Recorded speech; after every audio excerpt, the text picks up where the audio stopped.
کار پروژه تحقیقاتی جیوتکنیکال بند آبگردان و تولید برق در دریای کوکچه سفلا آغاز گردید. یک نعمت هستند،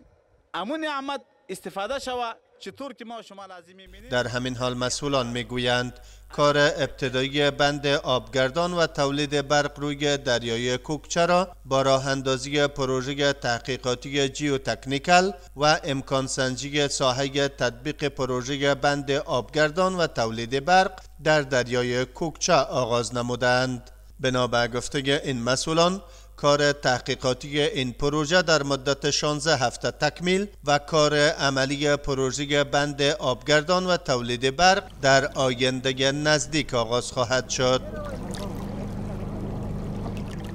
یو کانال د راسته کانال چې د 50 کیلومتره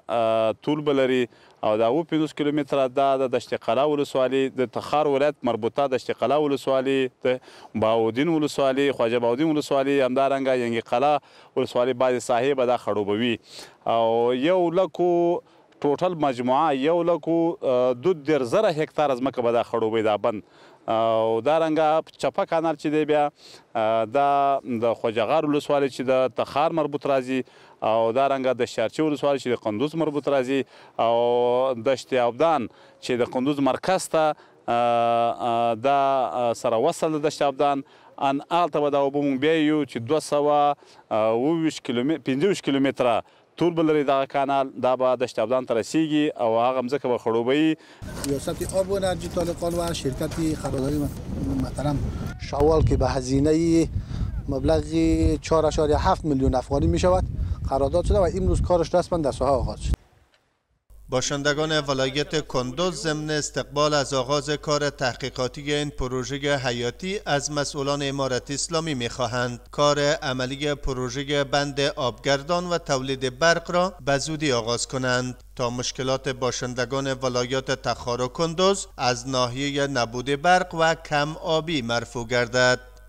پدرای ما قصه میکرد که یک بند برق در ماورای کوکچه ساخته میشه در پل کوکچه و خود ما فعلا 54 ساله هستیم که خوشبخت هستیم که امروز ما شاهد افتتاح اینمی بند برق یاد میکرد پدرای ما شاهد اینمی بند برق افتتاحش هستیم. ببینید 70% مردم ولسوالی خوجغار که ای کانال ساخته شود استفاده میکنن و همچنان ولسوالی که همجوار است مربوط ولایت کندوز است دشترچی تا کندوز ای آب استفاده میشه مردم ولایت های کندوز هم استفاده میکنن از ای آب.